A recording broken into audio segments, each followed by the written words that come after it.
It all starts with a person's inner monologue complaining how 20 years ago he was forcefully sent to this world without any explanation, and ever since that day, he has been fighting for his life to survive in his hellish medieval landscape.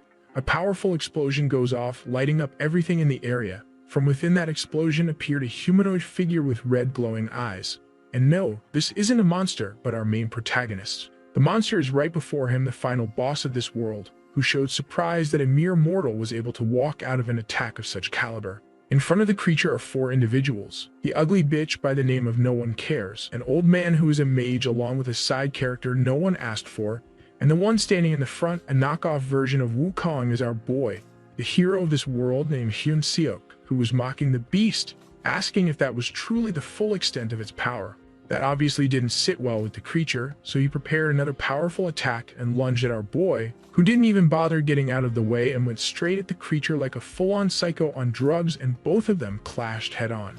As for the side characters, instead of providing cover fire, they just stood there doing the one thing they did best, being dead weight. In the middle of their clashing, the creature let out a growl and warned the hero to step out of his way and submit. Otherwise, he was going to end up carved into pieces. Since the man didn't answer, the creature threw a bunch of purple flames his way, but then again, the man didn't even bother dodging. He just lifted his spear and started destroying all of those fireballs. From within that sea of fire, he emerged unharmed, unimpressed, and ready to end this little fight. With that, he pulled back his weapon as flames started to engulf the tip of the spear, and with one quick motion, he threw a massive fireball towards the giant monster, which was his signature move called Paradox Flame. But that was just the tip of the iceberg. Despite looking like a starving homeless guy, there is a reason he is called the hero of this world. It is because, unlike a normal NPC, the dude is freaking badass, which even shocked the beast since a mortal having that level of power shouldn't be possible. Next panel, and both sides started clashing in a violent back and forth. The shockwaves created from their fists colliding literally created sonic booms which shook the whole battlefield. But despite everything, the beast managed to find an opening, resulting in him landing a powerful slash on the man's body, causing him to be thrown back a little. Despite being able to block that hit, the monster managed to cause some serious damage to Hyun Seok. Knowing the man wouldn't be able to continue at 100% after receiving such severe wounds, the monster gave the man one last chance to submit, but the answer was the same. Go screw yourself. Just as the thing got in range, our boy activated another one of his fire attacks. This one is his ultimate move, which no monster, no matter how powerful, had been able to withstand. Next panel, and massive flames were seen shooting for the sky with agonizing screams of the monster shaking the whole area. By the time it was finished, the beast was on the ground with our hero's spear jabbed right into its heart. Despite receiving such a fatal wound, the creature still had some life left in it. In his final moments, it praised our hero for exceeding its expectations because he was the first mortal in this world who walked out after witnessing his true power. Our boy reminded the thing what he told it earlier, that he wasn't from this world. The monster refused to believe his words, but it didn't matter, because according to the monster, this wasn't the last time they were going to meet. After his body gets absorbed into this land, he will rise back again. But then, in the middle of speaking, the monster noticed something off and paused. Turning toward our hero, he asked if he was being erased from this very existence, and the answer was yes. Turns out the fire our hero hit the monster with isn't any ordinary flame. They are called the Black Flames, his ultimate trump card. Unlike normal flames that use oxygen to burn, these things use the target's life force, or in other words, their soul, meaning there was no coming back for the monster. Our boy revealed he was well aware of how, over the past few hundred centuries, it had been constantly coming back to life after being defeated by heroes, which was why he came prepared for him. Despite being on its final breaths, the creature mocked our hero for going to such lengths for people who won't even remember him as a hero who saved this world. The reason was the 3 backstabbers standing behind him, who claimed to be his companions, but in reality they were just waiting for the chance to end him. Well, it turns out our hero was already aware of that, which also surprised the monster, so he asked why. Before our hero could answer the creature's question, the backstabbing bitch spoke up from the back, asking our hero not to believe the words of a monster. But our hero didn't even bother paying her any attention and told the monster he knows why that saintess kept trying to seduce him every day, claiming she had feelings for him. It was because she despises him with her very being for being an outsider who was chosen as the hero, and her attempts at seducing him were all part of her plan. When the time comes to purge the hero after the subjugation is over, he would hesitate to attack her, which would give her the chance she needed to stab him in the back. Turning to the woman, he asked if he was wrong, and the woman wasn't even able to open her mouth to deny it after realizing the man was aware of her intentions from the very beginning. The other two were no different. The knight had been ordered by the emperor to eliminate him once the mission was over, and as a reward he was to receive a national treasure. As for the mage, he was a deranged psychopath who enjoyed human experiments, and the reason he wanted our hero gone was because our boy opposed the slavery system, which meant no test subjects for him. After our hero was done speaking, the creature asked why he would risk everything for people like that, even knowing their intentions, since with his power he could have easily erased the whole world for turning their blades against him. The answer was simple. He didn't care about this world. He just wanted to go back home. That was when the monster realized this man wasn't lying when he said he wasn't from this world, so it asked how he ended up in this place. The story cuts back 20 years to the year 2005, to the time our hero was nothing more than an ordinary 30-year-old office worker who one day, while doing overtime, saw a blinding light appearing from his monitor screen, followed by a voice referring to him as the chosen hero who was destined to save the world from monsters. But unlike normal stories where the hero gets transmigrated to a fantasy-style magical world, the world our hero was thrown to was the complete opposite. In simple words, it was a disaster on its own. With that, time flew by and he tried every method imaginable to return to his own world, but the outcome was always the same. A voice in his head asking him to defeat the monsters and save the world. Cut a couple of years in the past when, after completing one of his missions, our hero arrived back in the city where he was stopped by two men keeping watch. The reason they stopped him was because of an unconscious child in his arms, a survivor he rescued from a nearby destroyed village. The look of disgust on those men's faces told him the whole story, but since he was the hero, they didn't say anything to his face and allowed him to pass. They weren't the only ones who thought that way. This world is filled with unbelievably cruel people who won't hesitate to hurt others if it helps them. While walking, our hero came across a doctor who was getting ready to chop off a man's leg because it got infected in the woods. Our hero could only feel bad for the man since the infection was easily curable if treated properly. Instead, he was about to lose his leg because this doctor did not even know the first thing about proper treatment. All the main doctors were mobilized into the battle, leaving no one qualified to care for the wounded back in the city. Just then, he heard a voice calling out to him, and when he turned around, he was met with this horrific scene where a priest was asking him about the child he was holding in his hand and how he survived because that kid was taken by the monsters. The nun standing beside the guy asked our hero to hand over that child to them because, according to her fucked up logic, the child survived because a demon took root within him, so they needed to exorcise him immediately. And guess the method of exorcism? Yeah, look behind her because they were already in the middle of exorcising some people they managed to find, and the scariest part was that she was saying that with a smile on her face. So after enduring this hell for the past 20 years, our hero is now a 50-year-old man who was shouting at the sky, calling out to the one who brought him to this world to rot, demanding they show themselves because he completed his mission. Hearing his voice, everyone looked up and saw a golden light appearing in the sky, and from within that light came a woman with wings, thanking our hero for saving the world from the monsters. Our hero wasn't in the mood for chit-chat, so he demanded the woman keep her part of the deal and send him back to his own world with his memories of this place intact. The woman, clearly amused, asked if that was truly what he wanted. After all, he had endured so much in this world to reach this stage where he had the power to even threaten her, but returning to Earth means he loses all of his powers and no one here would remember his name. Our boy could give a rat's ass about this world or these powers, so he told the woman to cut it with her act because he knows the one happiest about him leaving this world is her. He was right, and the woman didn't even bother hiding it because after the eradication of monsters, this world no longer needed a monster like him. So she got ready to send him back to Earth, though she did warn him she won't be able to return him in his original body because it would get destroyed in the process.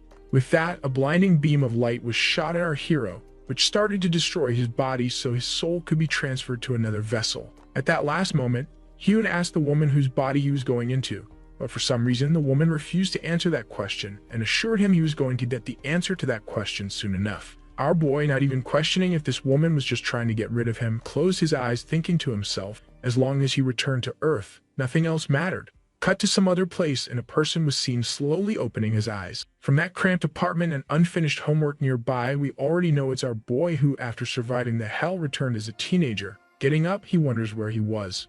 That's when he spotted a mirror in the room, so he quickly walked up to it and saw his new face, a kid by the name of Yu Chansok. Seeing his reflection and the stuff around him, he realized he was truly back on Earth. So the first thing he did after coming back was stick his face under a water faucet to enjoy this cool, refreshing, clean water. something that was unheard of back in that mess of a world. Next up, no going out to the monster-infested woods to gather logs for making fire, and finally, the one and most important thing of them all, fried chicken. Seeing those glowing nuggets, our boy wasn't able to believe his eyes. To see if this really was real, he took a bite of the tasty piece of meat, and yup, it wasn't a dream. He truly was back home. As for the taste, the dude was straight up crying because he never thought the day would come when he could enjoy something that delicious again. But in the middle of his emotional sobbing, he failed to notice a bright light that was appearing in the middle of the city. Instead, he reached for the calendar and saw that it was the year 2025, 20 years after he was pulled to that other world, and he wondered how much the world had changed during the 20 years he was gone. Fast forward, and he was seen standing under a shower, enjoying a warm, refreshing bath. Coming out, the first thing he did was turn on the air conditioner because, of course, he missed these things. Not even bothering to look for clean clothes to put on, our hero slipped into that same dirty underwear and walked up to the window to take a look outside. Just as he was about to take in how peaceful everything seemed, he saw this terrifying creature climbing up the building. Yeah, he immediately jumped in surprise, seeing that hideous thing right outside his window, and fell to the ground. As he lay there trying to process what was happening, an announcement echoed through the building, warning residents about something called a corrosion rift that had appeared in the city, and the person on the other end instructed all residents to evacuate to the underground shelter. As Hyun was trying to wrap his head around what was going on, he noticed something else outside the window. The same monster, but now there were multiple of those things, and those creepy-looking creatures were giggling, watching our hero from the outside. And then it happened. Those creatures began forcing the glass to break, and before our boy knew it, his whole apartment got flooded by the monsters. But instead of heading to the underground shelter, our boy sprinted towards the roof of the building. As for the monsters, they weren't letting up and kept chasing after him. After a couple of floors, the things were still climbing, trying to catch up to their next meal, completely unaware that our boy had pulled a slick move on them and was hanging out of that window to mislead them. And it worked. Thinking he was safe, he turned around and prepared to head to the underground shelter, only to bump into some random kid casually walking through the hallway. Obviously, his first move was to ask the kid what he was doing out here with those monsters roaming around the whole place. But surprisingly, the kid, ignoring his question, asked our hero if he saw any of those monsters and where they went. And when asked why he was asking that question, the kid answered he was going to kill those things.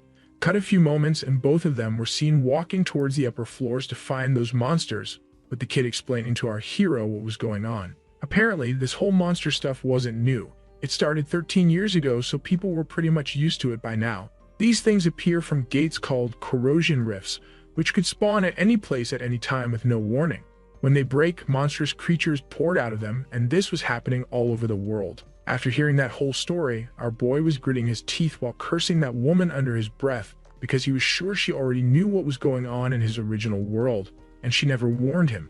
As he was doing that, he heard the kid asking if he had been living under a rock or something, since this stuff was basically common knowledge around here. Our boy made up an excuse. He was living abroad and just got back, so he was just curious what the situation was like here. Quickly changing topics, he asked the kid about the hunter he kept mentioning and how strong they were. The kid happily told our boy about his crush, a woman by the name of Siyun from the Jambi Guild, ranked 10th on Earth, who uses a great sword to fight these monsters. According to news right now, she was in Churwin, dealing with a corrosion rift that appeared there. That got our boy wondering if humans of this world also possess special powers, like how it was back in that hellhole he escaped, and if so, would he be able to use his own powers? Before he could test it, he sensed a presence nearby and told the kid to stop talking. Surprised, the kid asked what he was doing. That was when he turned to see where our hero was pointing and saw a whole horde of those monsters walking around the place. Our boy quickly scanned the place and spotted 6 of those things. Not a bad number if he had his original powers, but right now he was inside the body of this weakling and had no clue if he could even access his powers, not to mention this kid that he needed to protect. Is this kid seriously crying? Wasn't he the one who dragged our hero out here looking for these creatures? Just then, as our hero was coming up with a strategy, he noticed something in the air, and when he focused, he realized the air around him was saturated with mana, the same energy he had used in his previous life to take down countless monsters. If that was the case, then it meant they might actually have a chance of surviving this nightmare. Cut to one of the monsters in the room, who noticed something strange appearing on the side of its face. And before it had the chance to process what it was, black flames engulfed half its body, and the thing started screaming in agony. As for the one responsible, our boy, who else? He managed to activate his paradox flame using that mana, And thanks to that, the thing was reduced to nothing more than piles of ashes on the ground along with the remaining monsters that were standing near it. Watching those creatures burning, the kid immediately changed his opinion about our hero because at first he thought he was just some weird guy, but now, seeing him use that cool skill, he looked like he could explode with excitement. And guess what his stupid ass did after that? He started running into the room to use his stick to finish the job, which was something he learned from YouTube where someone said you should always confirm the kill. But the problem was those flames weren't ordinary fire, and if that kid got close to those monsters, he might also get caught in them too. And it was just as he had feared. One of the monsters was still alive, and even in its condition, it lunged at the boy to bite him to shreds. Next panel, and it was all over, or so they thought, because the kid was still standing there watching everything in shock. As for that blood, it belonged to our hero, who risked his own hand to stop that monster. But instead of scolding the kid for doing something so stupid, he told him to stop watching YouTube because that thing was making him stupid. With that out of the way, he asked the boy to hand him his little stick. And the reason he was asking that was because he had already sensed the presence of more of those monsters that got drawn to this place because of all that commotion. Just as they got in range, his 20 years of trauma kicked in, resulting in our boy moving like a flash and literally carving those monsters into pieces using a wooden stick. I mean, how does a stick cutting monsters like a sword even make sense? Well, at least he managed to impress the kid with that move and got himself his first ever fan. Hyped, the kid asked if our hero was a hunter. Our boy, though, wasn't even responding anymore, and the reason was because he was furious at that lady who tricked him and sent him to this world on purpose, knowing full well this world was overrun by monsters. The whole reason he had wanted to return to Earth so badly was because he hoped to live a normal life, far away from all the bloodshed. Cut to the underground shelter of the building, where a bunch of individuals were seen waiting for news from the outside about those monsters and if someone got rid of them. Just then, the door to the place suddenly slid open, and in came our hero with his new fan, who was calling the kid a brat for putting him through so much trouble. That was when he noticed a panicking female calling out to the kid from the crowd. It was his mother, who thanked our boy for saving her son. Seriously, how unbelievably irresponsible do you have to be, taking shelter in this safe area knowing your toddler is out there somewhere with all those monsters roaming around the building? But our boy was more focused on how the woman was dressed and those expensive earrings she was wearing because it was clear this brat was some rich kid, which explains why he was so reckless and stupid. Just as he was thinking that, the whole building suddenly started to tremble violently. But it wasn't an earthquake, it was something else. And that something else apparently had a massive fist, which it used to smash through the wall of the shelter. Next panel, and a massive hulking beast appeared in the room, causing everyone to panic. The creature, seeing an all-you-can-eat buffet, opened its jaws and let out a deafening roar. But after the kind of things our boy had seen in that other world, this was nothing. On top of that, he was going through an emotional mess, and judging by that face he was making, that monster appearing at this time wasn't helping his mood either. Not sure what to do anymore, he turned towards the kid and asked why he was so desperately trying to become a hunter. After all, he was rich and could easily hide out somewhere safe and live comfortably. Song told our boy about his father, who lost his life by the hands of one of these monsters. As for finding a safe place in this world, it was impossible because his father was killed inside of a secure bunker where a rift appeared one day when he was hiding with some other survivors. That was why he was trying so desperately to grow stronger, so he could eradicate these monsters and save the world. With that, his mother came and asked the kid to stop wasting time and run, but the boy refused to leave without his big bro. Then it happened. Both of them froze, hearing a loud explosion behind them. Fearing the worst, the kid quickly turned around to see what had happened, only to find our hero standing face to face with what was left of the monster. Who was telling the kid he can't become a hunter who will save this world, no matter how hard he tries, because that role belonged to him. He's the one who was going to eradicate these things. Fast forward a couple of weeks, and our hero was seen in his room doing something on his computer. If you are thinking he is researching monsters and stuff, then think again, because our boy was busy playing League of Legends and he had been doing that all week. As for his epic speech in front of the kid, yeah, he never did it.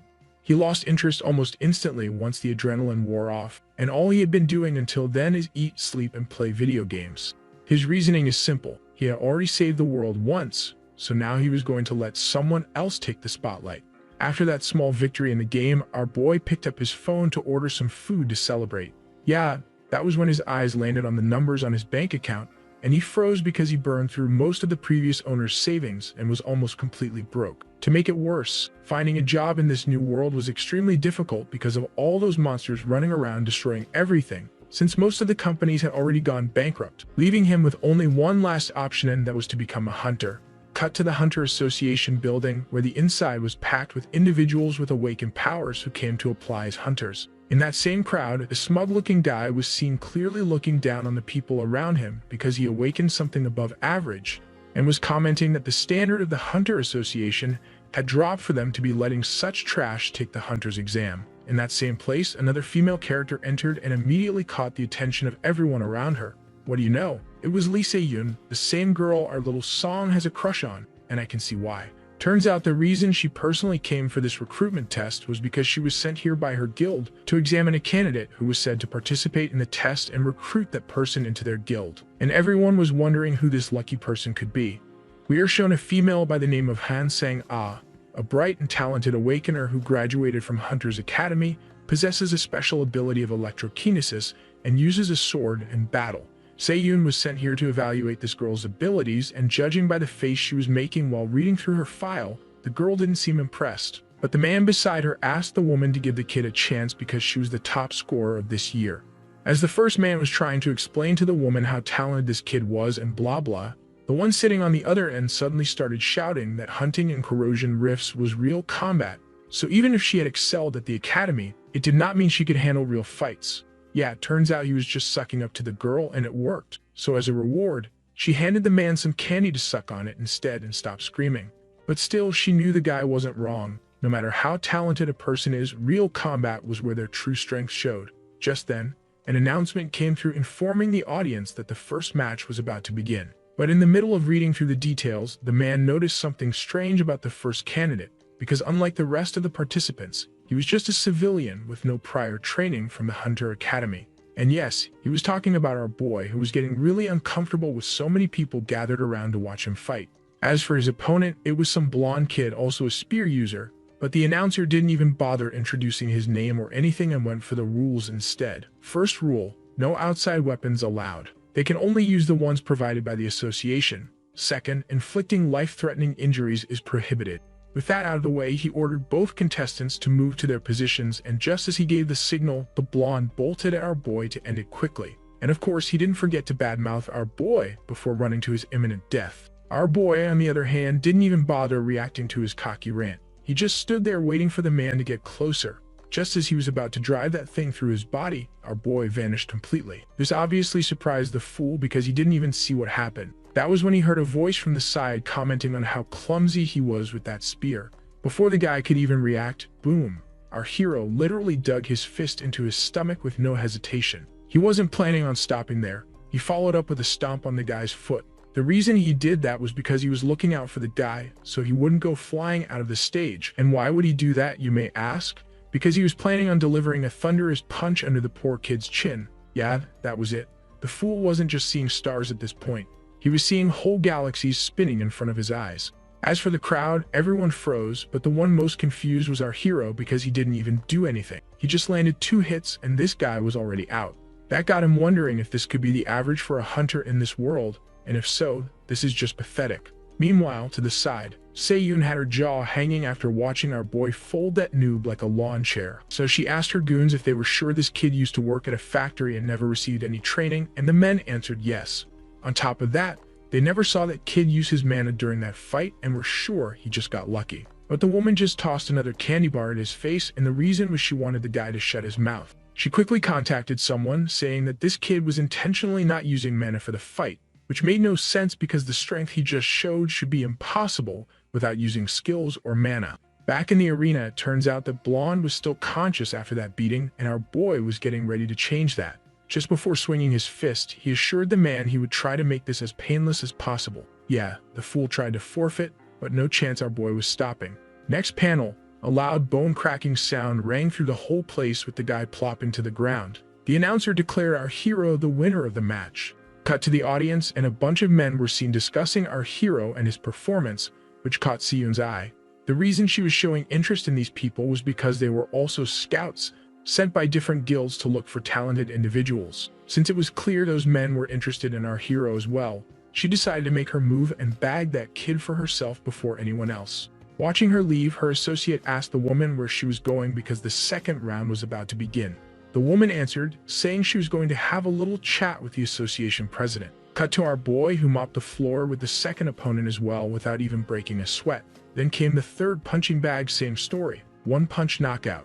By the fourth stage, our hero was starting to get bored because all of these people were pathetically weak, even compared to the weakest monsters he had to fight in the other world.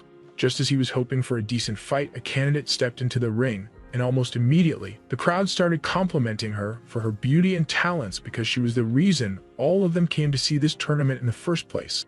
Yep, that same Hansanga, the one with Pikachu's powers. As for the crowd, all of them took the woman's side almost immediately and were sure she was going to end our hero's winning streak. Yeah, no. Although she possessed more mana than the ones our boy faced earlier, she was nothing special. Seeing him openly mocking her, the woman wasn't exactly thrilled. On top of that, she was sure our hero just got lucky until now because this whole time she never sensed any mana from his body, so she was confident he won't stand a chance against her.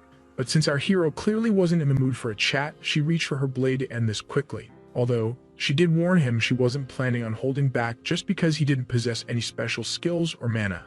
Yeah, if only she knew the terrifying skill our hero was hiding, and the only reason he wasn't using it was because he knew a weakling like her won't be able to survive it. Cut to Sang-ah, who was getting ready to activate her skill. This girl straight up copied Zenitsu from Demon Slayer, and like a flash of light, she charged at our boy to carve him in two. Yeah, something like that wasn't enough to stop our hero, and he easily managed to get out of the way with just a simple leap. The girl froze, unable to believe her eyes at what she just witnessed because, before that day, no one had ever been able to dodge that attack. As for our hero, he was just thinking how that girl boosted her speed using her electricity. And no, it wasn't her body that was moving at that speed, but her blade because she used her electricity and ran it through her blade to make it magnetic. After which she added magnetic force to the power of drawing the sword, turning it into a railgun. Hope that makes sense because all I got from all that was electricity makes you faster.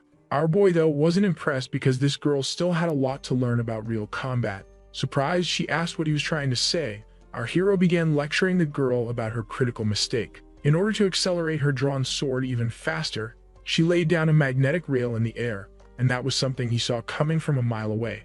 So of course he managed to dodge her attack. Watching him look down on her, the girl wasn't happy, and in her anger, she launched a wave of electricity towards our hero. But then again, our hero called her an idiot for making the same mistake even after he explained to her that the trick wasn't going to work against him. Yeah, no, the girl was at her limit at that point, and she didn't even care anymore and charged in with her full power. As a result, the arena started to crumble into pieces, seeing how far she was pushing herself. Our hero knew he needed to stop that stupid girl because if this continued, she was going to end up wrecking her whole body. With that in mind, he closed the distance and told the girl it was a cool little light show, but it was time to end this. And just before swinging, he told the girl that if at any point his punches start to hurt, she just needed to raise her hand. Next panel, bam, no hesitation, no mercy, no nothing. He didn't even consider that she's a girl and went all out and probably rearranged her insides. Yeah, since she had already seen his previous matches, the girl knew she was screwed, and it was just as she had thought. The dude started throwing fists left and right all over her body while she was still midair. Only, and I repeat only, when he was satisfied pummeling the girl, he delivered a fist to her face, smashing her to the ground with tremendous force. Oh man, look at her face. She's done. What happened to Rule 2? No inflicting life-threatening injuries. And why isn't anyone stopping this match? All of them are just staring at that psychopath railing at that poor girl without any mercy. Well, with that out of the way, our hero started walking out while thinking how weak that woman was, who only relied on her mana and went down with just that. Yeah, he actually said that. Someone needs to tell this maniac that not everyone spent 20 years fighting monsters in a hellish world. But then he heard a weak whimper of the girl from the back, so he turned to see what it was, only to see her raising her hand, signaling that really hurt. That actually brought a smile to his face because he was the one who told her to do it if it hurt, and she actually did it. Just then, he noticed another man running towards the referee, after which he whispered something into his ear, and whatever it was, it had the man surprised. After listening to everything, the man announced that the tournament was being temporarily brought to a stop and asked everyone to stay in their seats. As for our hero, he was to take a short break and wait for his next opponent. That surprised our boy because he was certain his match with that girl was the final round of the tournament. Before he had the chance to ask, he heard the man announcing that in a moment, the winner of the match would be facing off against an actual hunter, which obviously surprised everyone because this was the first time they were hearing about something like that. As for our hero, the moment he saw his opponent walking up the stage, He knew something was up because this person clearly planned the whole setup herself to test his abilities. As for his opponent, Seyun herself, the 10th ranked hunter of this world. But surprisingly, she wasn't forcing our boy. Instead, she gave our boy a chance to choose if he wanted to take her on or not. Hearing her words, our boy fell into thought because, sensing the aura her body was giving off, it was clear she was no ordinary awakener. With his current body, he wasn't sure if he would be able to take her on. But in the end, he said screw it and agreed to her challenge, which surprised the rest of the people, but not like they get a say in the matter. So they got ready to witness this kid getting yeeted to his next life by the hands of Seyun. But for our boy, this was the perfect chance to test the true extent of his power. On top of that, thanks to all those weak opponents, he never got to show off in front of such a big crowd. So he was actually looking forward to this match since she was the perfect opponent for him to finally let loose. Next chapter, and everyone was watching the match in amazement. The reason was that neither of them was holding back, especially Seyun. That woman was hammering our hero with no mercy. As for the kid, he could only wonder how a woman's body could produce this amount of strength, which is kinda sexist, I know, but he said it, not me. Well, anyway, refusing to lose to a girl, our hero fired back and channeling his inner main character energy, he managed to push her back. But still, the problem was his speed was getting a lot more sluggish because of all the exhaustion that had built up. Not to mention, the girl wasn't even showing any signs of sweating, whereas he, on the other hand, was completely at his limit. Secondly, even after spotting so many openings, his body wasn't able to keep up, so he hadn't even been able to land a single hit on her. Seeing his condition, Seyun showed disappointment because she was hoping for a little more challenge from him, but he was already starting to tire out. This woman is absolutely crazy because both of them had been locked in non-stop combat for the past 30 minutes. Yeah, 30 whole minutes, but even that isn't enough to satisfy her. Since it was clear our hero was in no shape to keep going, she prepared to end the battle with one final strike. Seeing her coming, our boy braced himself because he was completely out of mana and had even burned through all the mana that was around him in the air. Since it was clear he had no other choice, he prepared to use his trump card, and that was Paradox Flame. Just then, as the girl was about to slice him in two, she noticed something. As for our hero, he barely managed to move out of the way. Damn, this woman isn't holding back. He definitely would have been done for if that attack had landed on his head. Well, anyway, he managed to leap out of the way and landed into the distance, and that caught her by surprise because she was aiming to end the match with that last attack, so he shouldn't have been able to dodge it. But somehow this kid was still standing. On top of that, she saw our hero covered in some strange dark flames, so she asked what that was. Our hero didn't mind explaining and told the woman this was his special skill called Paradox Flame. As for why this flame wasn't harming him, it was simple. Unlike normal flames, these black flames don't burn matter. Instead, on his body they burn abstract concepts. Wow, this is a new one. Well, whatever. Turns out he can burn different concepts like self-memories or reason, which have high ignition points. But he chose not to, obviously because that was too dangerous. Instead, he was burning through his fatigue. Yeah, the dude is literally burning through his exhaustion to recover. As for the woman, she also noticed the kid getting faster with each hit, and she couldn't help but wonder why, because no one should be able to recover this fast. But there was no time to think, so she fired back with her own barrage of attacks, forcing our boy on the defensive. But then it happened again. She noticed another strange thing. The mana in the air kept fluctuating between high and low, and she wondered what could be causing that. The cause was obviously our boy and his overpowered skill. This skill wasn't just burning through his fatigue. It was creating more mana around him for his body to absorb to grow stronger. Basically, it worked like any normal flame. When fire burns through matter, it releases heat. Paradox Flame releases mana as it burns through abstract concepts. In simple words, he was using mana to ignite the Paradox Flame, and the Paradox Flame, in turn, was burning his fatigue to generate more mana for him to absorb, kinda like an endless cycle. Yeah, that's way too OP.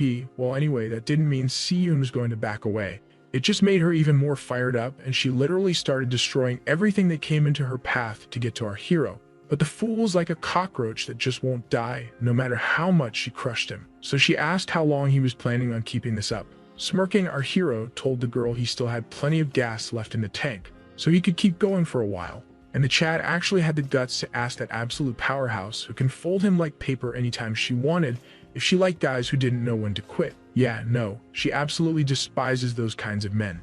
We are told a little bit more about this skill, and it turns out it isn't as overpowering as it first seemed. To put it simply, imagine setting a tree on fire. As the flames burn through the wood, only ashes are left behind. And since ashes cannot be burned again, the fire will eventually go out. The same concept applies to Paradox Flame. Once everything it can burn is used up, it has nothing left to consume, and that is when the flame disappears. Fast forward 4 hours and 17 minutes.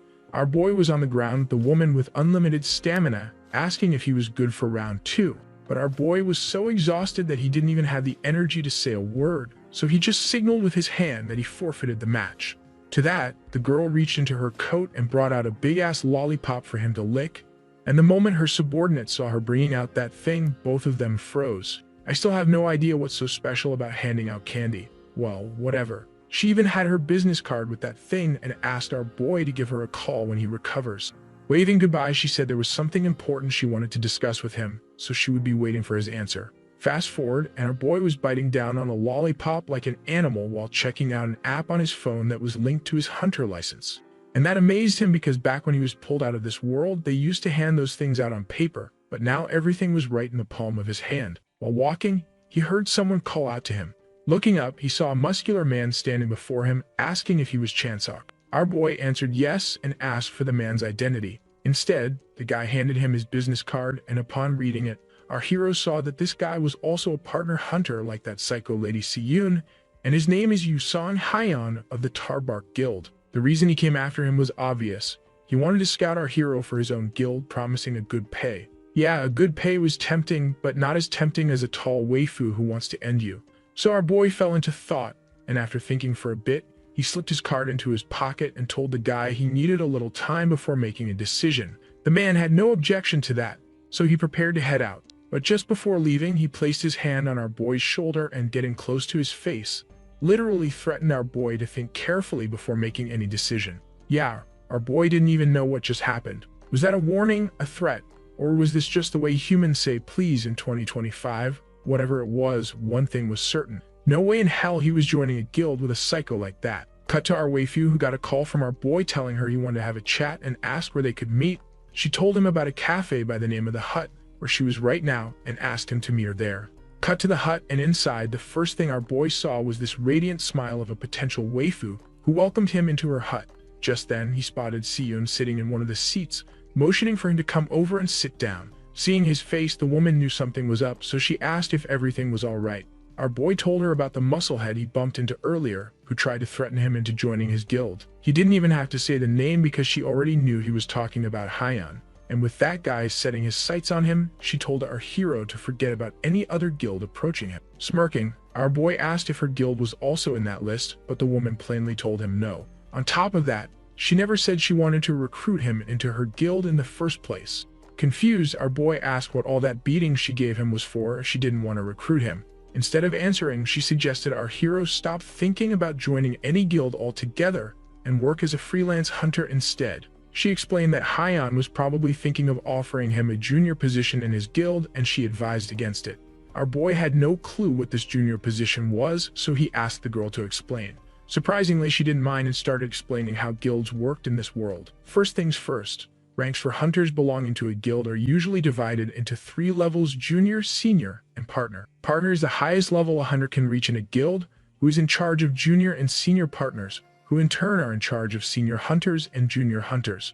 Partner hunters, such as herself, are special because they have shares in the guild instead of a salary. They share the net profit the guild earns, unlike the remaining hunters who have fixed salaries. So basically, she was asking him to work as a freelance hunter because that way he would have more opportunities to grow stronger and meet new people, unlike hunters from a guild who are bound by a contract. Our hero instantly caught on to what she was trying to say. He needed to go out, make a name for himself, and become famous, after which these guilds would come running with better deals or even a partnership contract. Yeah, that was exactly what she meant, and as a reward for catching on so quickly, she handed our boy another candy. By now, our hero was really starting to wonder why this woman keeps handing out sweets to everyone. Although he agreed with her, there was still one problem. Without proper connections or channels, it was going to be hard for him to find any decent requests. He didn't need to worry about that because she was personally going to make sure he gets the best assignments free of charge.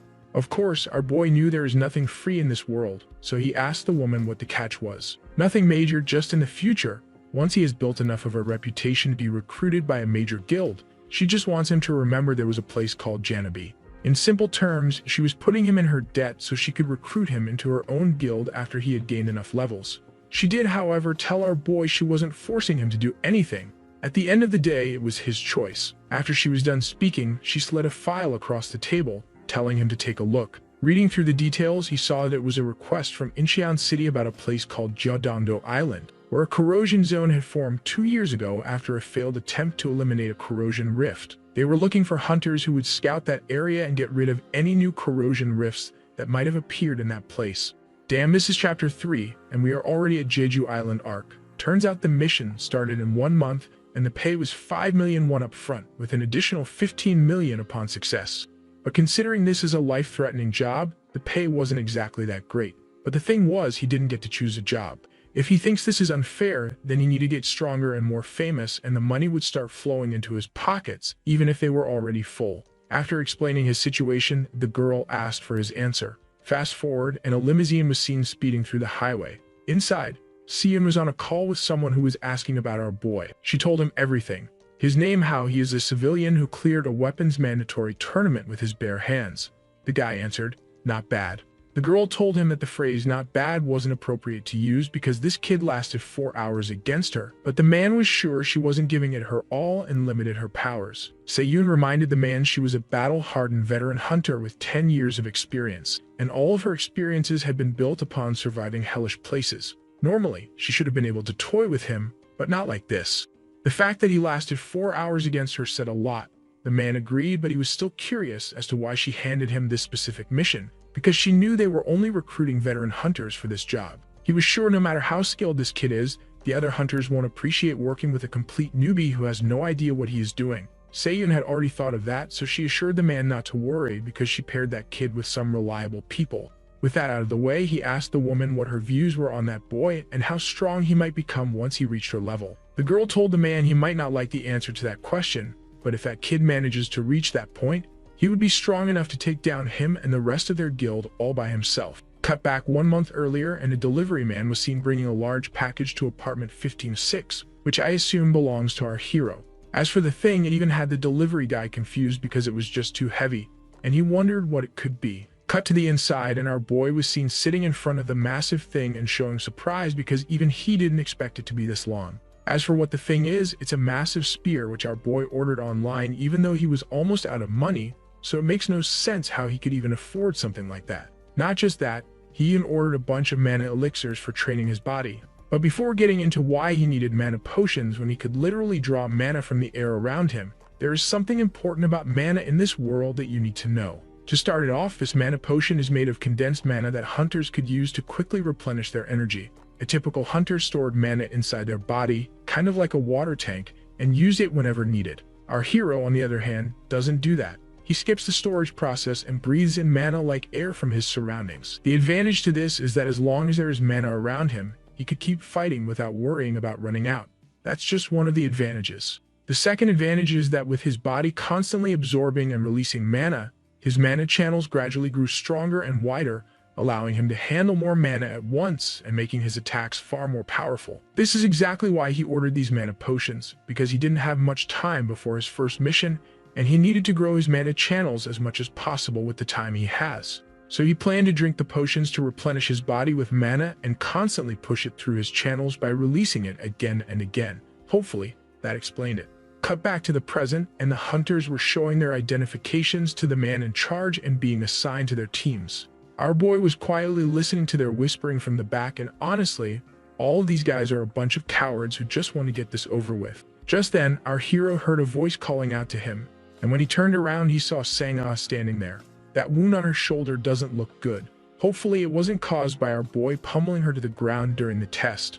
The girl greeted our boy, saying both of them were on the same team and hoped both of them would get along well. But our boy refused to work with someone who was obviously weaker than him, and the girl didn't take that personally and replied she was aware of that, which was why she was planning on following his lead in hopes of learning something from him. Our boy, playing hard to get, threw out some lines saying how his shoulders are about to fall off from all this weight of responsibility. The girl didn't get the joke and thought he meant his shoulders literally were about to fall off, and asked if he was suffering from chronic dislocation. She reminded him he needed to take good care of himself because how can she rely on him if he can't even use his spear properly with his weak shoulders? As they were doing that, they heard the man in charge call for their team to gather around, and since their team had 2 newcomers, he prepared to brief them on the mission. He started by explaining the ranks of corrosion rifts, which are classified as Class 1 to 3, and at the very bottom is unclassified. Pretty self-explanatory. Class 1 is the most dangerous, with unclassified being the easiest. Additionally, the first corrosion rift to appear in a specific area is given the name Alpha, and the Alpha rift of this island is located near a church in the northern part of Insari, which is an unclassified corrosion rift. But despite that rift being unclassified, the man instructed the gang to refrain from approaching that church because these unclassified corrosion rifts have a chance of growing stronger over time. As for their mission, it is to patrol Yufneri and Jodong Mayan. Man, what is up with these names? They are a mouthful. I don't even know how he's pronouncing them. Back to the story. They are tasked with identifying and eliminating any additional corrosion rifts that may have appeared around these areas. With the explanations out of the way, our boy, along with Sang-ah, prepared to head out, with a final announcement from the man instructing them to report to the control room on the offshore side of the island if they ran into any trouble. Fast forward, and our boy was seen standing near his team as all of them came up with a plan to scout the area. That's when they heard our boy's voice calling out to them. Turning around, they heard our boy proposing his own plan and suggested they set up a base at Wegiesa Temple. Obviously, no one was planning on taking orders from a newbie they hardly knew, so they refused. But our boy, being the reasonable one, asked the men to at least hear him out first, and to be fair, he had a pretty solid plan. The place they were heading to is high enough for a vantage point from where they can keep an eye on their whole area. On top of that, the old temple building there was still standing, which would give them cover from the rain and other elements. But you know, sometimes it happens in life. A person gets stuck with dodgy bastards who just make everything harder for the rest because of their ego. Well, anyway, our boy just kept staring at the two fools while thinking to himself how idiots who defy logic exist in every world. So in the end, he decided to go his separate way. Cut a couple of minutes and they were making their way towards the destination with Sang-ah and another guy who also ended up tagging along with them. That made our hero a little suspicious because Sang-ah following him made sense. But why would this guy follow a newbie like him instead of going with pros?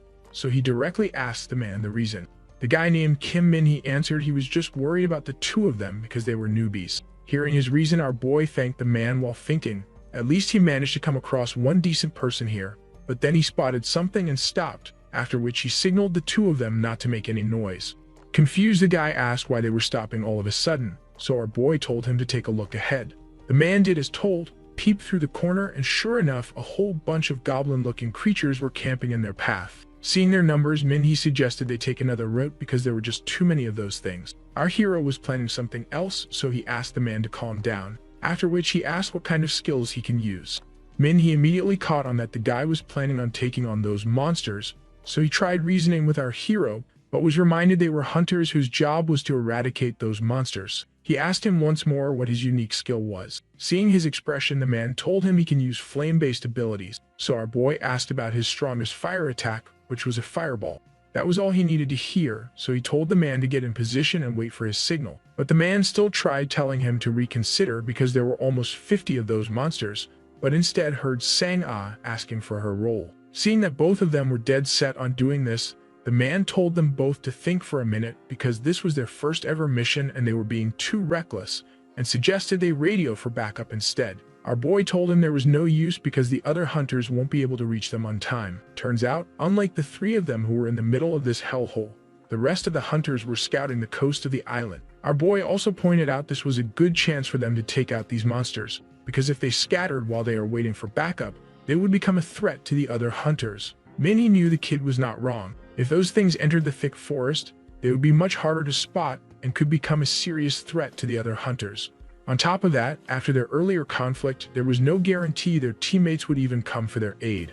With the man on board, our hero suggested they launch a surprise attack at those monsters, after which he started explaining the plan to them. After hearing what the kid had in mind, Min Hee was pretty impressed by how well he had thought of everything. Only someone who has experienced battles like this countless times could come up with a plan like this, which got him wondering, just who the hell is this kid? Cut to the goblins, who heard some movement nearby, so they turned to see what it was, only to see a blonde man doing an unnecessary jump while shooting a fireball at them. As a result, he managed to land a direct hit and took out several of those things with that one attack. But since his attack had a cooldown time, he asked our boy to take over until he was ready for another attack. Our boy didn't mind and jumped right in the middle of those monsters and started carving through anything that came in his path. One goblin managed to sneak up on him, but our boy was just too fast, and he managed to take the thing out before it could get close.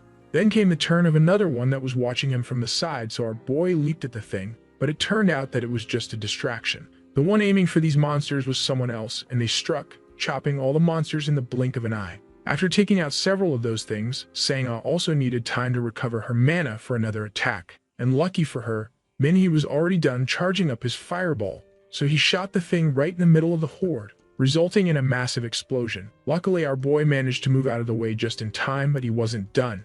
So he immediately plummeted back to the ground to finish off the rest of the monsters. Fast forward who knows how long, and our boy was seen standing in the middle of the battlefield, looking all cool, showing his biceps to Sangha after taking out all those monsters. As for Manhwa, he was shooting the monster corpses with some kind of tag to mark them as his own, so later his junk dealer friend would be able to find the thing. That junk dealer part surprised our boy, so he asked what he meant by that.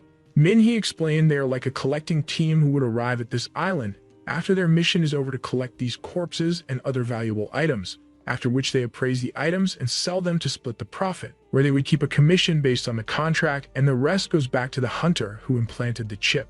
Our boy asked how he could trust these people. Manhwa answered, "You can't. You just need to find a good junk dealer who won't screw you over." As they were doing that, they failed to notice that they were being watched by someone or something from the distance.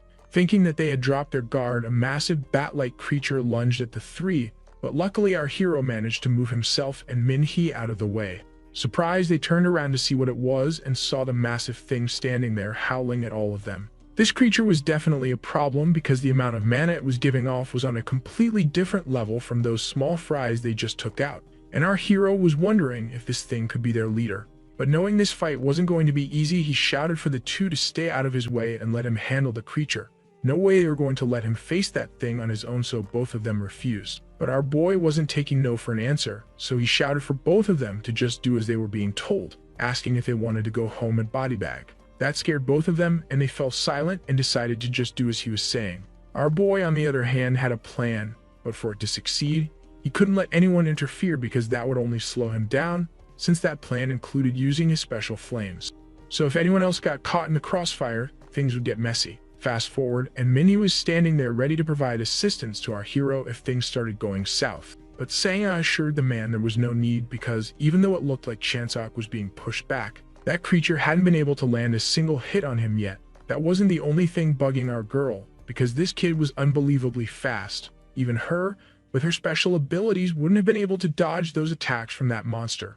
But he was not only dodging those attacks, he was also landing his own hits at the same time. Not to mention that black flames that were appearing when his spear landed a strike also had her curious. Oh yeah, if you guys remember, when our hero fought with Seon, she was out cold, so she doesn't know about those flames. Seeing our hero's grin, she knew he was just toying with that monster at this point, which got her wondering if this man truly was a rookie like her, because none of this made any sense. In the middle of their battle, the monster almost landed a hit on our hero, but he moved out of the way. After leaping back some distance, he out of nowhere tossed his weapon into the air. This shocked both of them because it made no sense for him to toss his only way of taking on that monster away in the middle of the fight. As for the monster, it kept charging at our hero, who wasn't even moving anymore. But then, as the thing was inches away from his face, it suddenly stopped, and before both their eyes, the monster started falling to the ground. As for the spear, it came crashing down, diving straight into the back of its neck. But even after all that, our hero noticed that thing was trying to get back up, and he realized he needed to finish this off immediately before it regained its strength. To both their horror, our boy twisted his spear, resulting in a final scream being released by that monster, after which everything fell silent. Manhwa, completely stunned, wondered what he had even witnessed just now. A newbie hunter soloing a monster that not even multiple hunters like him could take on. Our boy snapped him out of his daze and asked him to come closer because he had a question. He wanted to know if monsters like this one were normal in low-level areas such as this one. Obviously, the answer was no. On top of that, they weren't even near the core of the rift where high-ranking monsters usually appear. As for this creature, it seemed like something from a grade 3 rift. Hearing everything, our hero started brainstorming and recalled the man's words, who told him the alpha rift of this place was unclassified, that can grow stronger over time.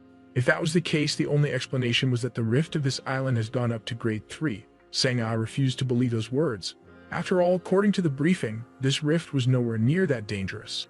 Our boy told her to think about it for a moment because there was no other way to explain this situation. Minhee also agreed with our boy and suggested heading back immediately to find other hunters before something bad happened to them, but our boy refused to do anything of the sort. When asked why, he reminded them that they were on the same boat as the rest of those hunters, so he couldn't be running around looking for hunters to save around the whole island, knowing more of these things could be lurking around because that was just suicide. On top of that, their mission is to identify and eliminate any new corrosion rifts, not save hunters in peril. Plus, all of them knew what they were signing up for when they took this task. Sangha tried reasoning with our hero, asking what if he were in those people's situation and someone with the strength to save him refused to do anything. Yeah, no. Our boy asked the girl if she was seriously saying he should risk all their lives to save some strangers. He made it clear he wasn't doing this because he was heartless. He was being realistic. Because in this world, some deaths are unavoidable, and once a person faces a death like that, it changes them forever. Oh God, don't tell me he ended up handing over that kid he saved in the first chapter to that evil nun. That's just messed up. Back in the present, he was telling Sangha to stop thinking with her heart and start using her brain instead, because if she wanted to survive in this world, she needed to change her mindset. After a while, they arrived at their destination, and after scouting the area, our boy gave the two the green signal to crash here for the night because there were no signs of any corrupted beasts nearby. Walking up to Minhee, he asked what he was looking at. The man showed him some flashes of light in the distance, which were said to be the other hunters who were camping in that forest. Seeing them make such a rookie mistake, our boy knew these people wouldn't survive the night if this continued, because if another one of those creatures was lurking in the woods, it would easily spot all their locations and none of them would be able to escape. So he told Minhee to contact the rest and warn them of what was going on this island. With that taken care of, the three of them were seen sitting around, with Minhee explaining to the two newbies how to destroy a rift. According to his explanation, all they need to do is destroy the core, and all the corrupted beings connected to that rift would disappear. That didn't sound too bad to our boy because all he needed to do was sneak in, destroy the core, and the whole thing would be over. Cut a couple of minutes and Sangha was seen sound asleep. Same thing with Minhee. He was also snoring in another corner. As for our boy, he was supposed to keep watch, but instead he handed the job over to a device that could sense nearby rift monsters and alert him when they appeared. The reason he was doing this was that he wanted to end this quickly and didn't want anyone getting in his way. With that, he was seen running towards the location, but then it happened. He spotted something unexpected blocking his path, and that something was a hideous-looking giant lizard-like monster that was staring right at him. Cut to the Hunter Association headquarters, where multiple reports of hunters deployed on the island going off radar reached the command center. The man in charge of the operation, instead of admitting he screwed up, which resulted in so many people losing their lives, started putting the blame on all those hunters, saying they couldn't even handle an unclassified rift. Turning towards another man, he shouted for him to arrange for reinforcements and send in any available hunters as backup. Just then, someone informed him about a person who was approaching the Alpha Corrosion Rift. Furious, he asked who this person is and ordered the man to contact them immediately and stop them. The man informed his superior it was a hunter by the name of Chansok, who was also the first one to report the Corrosion Rift upgrade. Hearing that, the man ordered him to contact that person immediately and find out what is going on that island. Cut to our boy, who was seen running for his life from the giant lizard monster. That was when he received a call from the headquarters, and the ones contacting him immediately regretted reaching out to him, because our boy was straight up cursing at all of them. And I'm not even kidding here. No filters, no nothing. The guy was saying stuff that these people probably never even heard their entire lives, and who could blame him? It was all because of their incompetence that he was in this mess in the first place. Cut to our boy, who was coming up with a plan to deal with this creature, because in his current state, his paradox flame wasn't strong enough to take out that monster. And the reason he wasn't relying on his flame was because he had already drawn most of this island's mana during his fight with that bat monster. So what was left wasn't enough to deal with a monster of that level. And the only thing he could think of right now was a crazy plan, not just crazy but absolutely stupid, because he wasn't even sure if it would work, but he also knew he had no other choice. It's either that or he ends up turning into fertilizer by this creature's jaws. And then he saw it. His only hope of gathering enough mana to defend himself, the Alpha Rift. So he didn't hesitate and leaped straight into the portal. The creature, not letting up, also jumped in, which was perfect because that was exactly what our hero wanted. Cut back to the Hunter Association headquarters, where the men reported losing signal from our hero, but it wasn't because that monster got to him. It was because he jumped into the Alpha Corrosion Rift. Cut to our boy, and surprisingly the place looked pretty nice. I was expecting it to be a hellish plane with fire everywhere and hideous monsters, but it's actually pretty peaceful here. As our boy was scanning his surroundings, he heard footsteps approaching him from the back. Turning around, he saw that same purple monstrosity standing before him, but unlike last time, our hero wasn't planning on running from the thing. The creature wasn't in the mood for pleasantries either, so it lunged at our boy with its jaw wide open. Seeing the thing coming, our boy started coating his whole spear with his flames, and with no one around to hold him back anymore, he was fully prepared to go all out and burn down everything around him without the fear of harming anyone. Next panel, swoosh. He flew through the giant monster with lightning-fast speed, and the whole world seemed to freeze for a moment, until the agonizing screams of the monster rang out as its entire body was engulfed in flames. Watching the creature scream, our boy knew this wasn't over yet, so he began gathering all the mana from this plane to recharge his body. And surprisingly, compared to the mana on Earth, this one was far more potent. As a result, it started spreading to every corner of his body, widening his mana pathways and making them stronger. By the time he was finished, his whole body was buzzing with energy.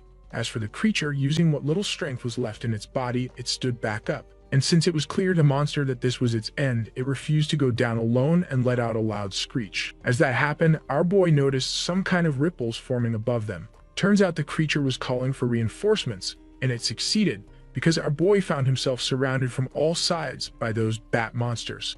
But unlike last time, he was far stronger, and with his body filled to the brim with mana, he activated his flames to release all of that stored up energy in one violent explosion, and the whole place turned into charcoal, with all the bat monsters burning in black flames. Although he could feel his strength increasing several fold, he was far from what he used to be in his previous life, meaning he would need to find that core and destroy it as soon as possible. And he jinxed it, because just as he said those words, he heard a demonic voice calling out to him. Before he had a chance to turn around, a shadowy figure appeared behind him with a weapon in hand. And then, boom! The whole place shook as the creature swung its blade. Luckily, our hero managed to move out of the way at just the right moment. As for the creature, he found it genuinely intriguing.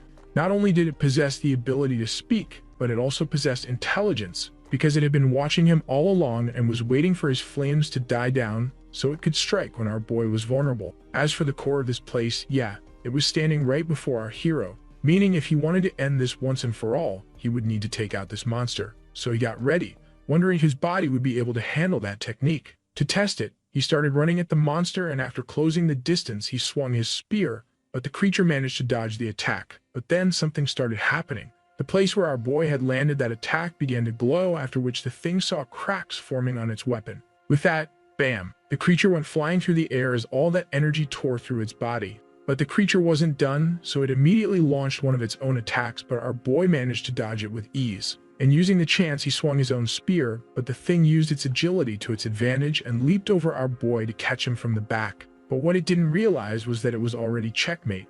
It had walked straight into our boy's trap. Boom! The thing was flying through the air once more, and this time our hero wasn't planning on letting it recover either.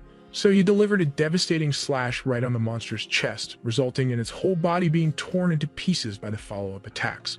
And just like that, our boy soloed this whole rift. To his surprise, after the monster was defeated, the mana released from its body started to take the form of some kind of a box. Curious, our hero started opening the thing to see what was inside. Cut back to the headquarters, where everyone was panicking, with the man barking out random orders to the staff. But no matter how much he tried, nothing was working. More fatality reports kept coming in, and just as he had lost all hope, they received a transmission from the island, which was from our boy. Opening the message, all of them read through the text, stating that our hero had managed to clear the corrosion rift on Jiadondo Island. And then it happened. Confirmation reports started flooding in, with people claiming the monsters on that island had started to disappear, and they even lost the signal of that alpha rift. Cut back a couple of minutes, and someone was seen carving their way through those goblin-looking monsters. From that electric attack, we already know who it is. Sangha, who's going all out against an army of those creatures who got drawn to their location. And with her was Minhee, and both of them were wondering where our boy disappeared to. Looking at the army before them, Minhee knew this was their end. Sangha knew it too, because both of them were almost at their limit. But there was no end to these monsters, no matter how many they take out. To make it even worse, her leg got injured during the battle, and she wasn't sure how long she would be able to keep this up. As she was thinking, she dropped her guard for a moment, and a goblin managed to close in. But not giving up, she immediately changed stances. Just as she was about to swing her blade, she felt a sharp pain coursing through her body, and when she looked down, her leg had completely given out on her at the worst possible time, because a bunch of those things were coming at her. sensing something was wrong. Manny quickly turned around to assist the girl, but in doing so, he failed to notice the goblin that was coming at him, and just like that, complete silence. Cut to Sang-Ah, who closed her eyes, accepting this was her end. But when nothing happened even after a couple of seconds, she slowly opened them to see what was going on, only to find all of those goblins turning into ash as dark flames ate through their bodies. And no, this wasn't our boy. Well, technically, he was the reason those things were burning away, but no, he wasn't the one who came here to save them. Cut to the next morning, and paramedics along with new hunters had arrived at the location to save the surviving hunters. That was when all of them saw our boy walking out of the forest, looking all exhausted. All eyes turned towards him, even those two fools who ditched him to die at the beginning, and none of them were able to believe that this rookie kid was the one who cleared a grade 3 rift all by himself. Ignoring their whispers, our boy spotted his two teammates sitting not far from him, so he quickly approached them to see how they were doing. Manny thanked the kid for everything he did for them, and asked if he was crazy going after a rift core all by himself. Our sly fool said some cheesy lines like, "To protect the hunters, it wasn't my body that moved, but my heart." The girls sitting behind him almost threw up hearing him say those words, since he was the one who refused to help the other teams after coming across that first bat monster, and now he was making himself seem like some noble hero. In the middle of their conversation, our hero got approached by another person. Turning around, he saw a man introducing himself as Bayan Jong Tai from Korea Operating Corporation, and the reason he came looking for our hero was because he was invited to meet with the mayor of their city. Fast forward, and our hero was back in the city, standing outside the president's mansion. As he was standing there wondering what could be the reason for this sudden call, he spotted a person coming out to greet him. This man is Lee Pilji, another person working under the president. Cut to the inside, and both men were making their way to the president's office, with the guy going on and on about how the president had been looking forward to this meeting. Obviously, our boy didn't give a rat's ass about the stuff that was coming out of his mouth. All he wanted was to get this over with so he could head back home. Arriving outside the man's room, Lee Pilji informed the president that their guest was here. Inside the room, our hero spotted a fat man by the name of Park John sitting at the main desk. The guy was welcoming him into his office while telling Lee Pilji to prepare some coffee for the two. After a while, both men were seen making small talk, with the fat man thanking our hero for what he did on that island, explaining they weren't able to clear that place of those monsters because of their limited budget. Our boy just answered, telling the guy it wasn't a big deal, he was just doing his job. So the guy asked if it was true about this being his first commission job, and our boy answered yes. For some reason, that hyped up the fat man and it startled our hero. That was when our hero heard the man delivering an obviously pre-prepared speech, and he realized something was fishy, but still, he decided to hear the guy out anyway. Fatman started explaining how he had been working for this country yada yada yada, all that stuff which, honestly, didn't really interest our boy. And then, in the end, he promised our hero he was going to make sure he never faces a problem as a hunter and always gets the best opportunities. The story cuts back a couple of minutes when our hero was on his way to meet with the fat man. That was when the man driving his car asked our boy the reason for choosing the life of a hunter. Although that question surprised our boy, he answered with a straightforward line saying, "If there is a clogged toilet spewing filth, someone has to dive into the shit water and unclog it." Hearing his answer, the man commented that he was going to become a very famous hunter, but not because of his skills. It would be because of all the companies that would want to shoot commercials with him, and all the famous TV shows where he would be featured. Our boy asked the man if he was saying he would change because of all that fame and fortune.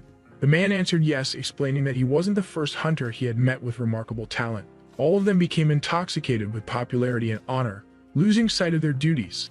He told our hero this country was the only safe haven left on Earth, where people could live their lives without the fear of those monsters. But with how things were going, he was sure it wasn't going to last. After he was done saying what he wanted to, he warned our hero that he was going to attract the attention of many desperate people who would try to use him for their own gain, and he hoped he won't change and continue to be a symbol of hope for everyone. Cut back to the present, and our hero finally understood what that man was trying to say. But the thing was, he saw this coming from a mile away.